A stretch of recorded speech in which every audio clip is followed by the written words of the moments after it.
kilalang karakter sa anime noon na Naruto. Naging popular dahil sa kanyang mga ninja moves. Ito ang bagong kanta na isinulat at binuo ng mga Bicolano artists na sina Chao Z, JC at Jesus Secret mula sa record label na Element East na pag-aari ng executive producer nitong si Boom Dayupay. Opisyal na inilabas ang music video ng kanta na si Trisha Puso ang direktor at isa rin sa mga kompositor. Kasama si Jai Binamira na siyang naglapat ng musika. Makikita ang mga eksena sa loob ng bar kung saan nangyayari ang Hokage.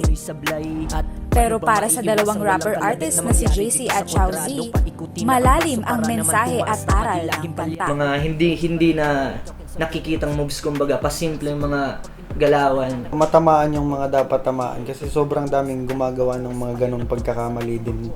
Yung pagiging ganun mo, pag hindi mo binago yun, parang magka-come up yun sa mas malalim ba or malaking kasalanan. Ipinagmamalaki naman ng mga Bicolano artists na nabigyang pagkakataon marinig o mapanood ang kanilang obra. Overwhelming kasi dati nagre-record lang ako dati sa old school na webcam. Sobrang honored din kami. Marami pa nilang darating na komposisyon mula sa Element East, bagay na nagbibigay inspirasyon sa katulad nilang mga alagad ng musika. Malay mo someday sa 5 mong nagawang kanta isa yung sumikat, doon ka na makilala. Mga pasimpleng galawan ng subway, kailangan niya daw na masasandalan.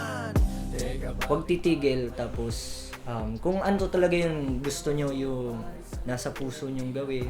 Maaaring mapakinggan at mapanood ang kantang Hokage sa Spotify at YouTube.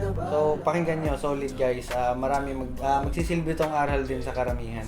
So hindi lang yung basta rap, so may aral din kayang matututunan. Sing Nantes, CSN.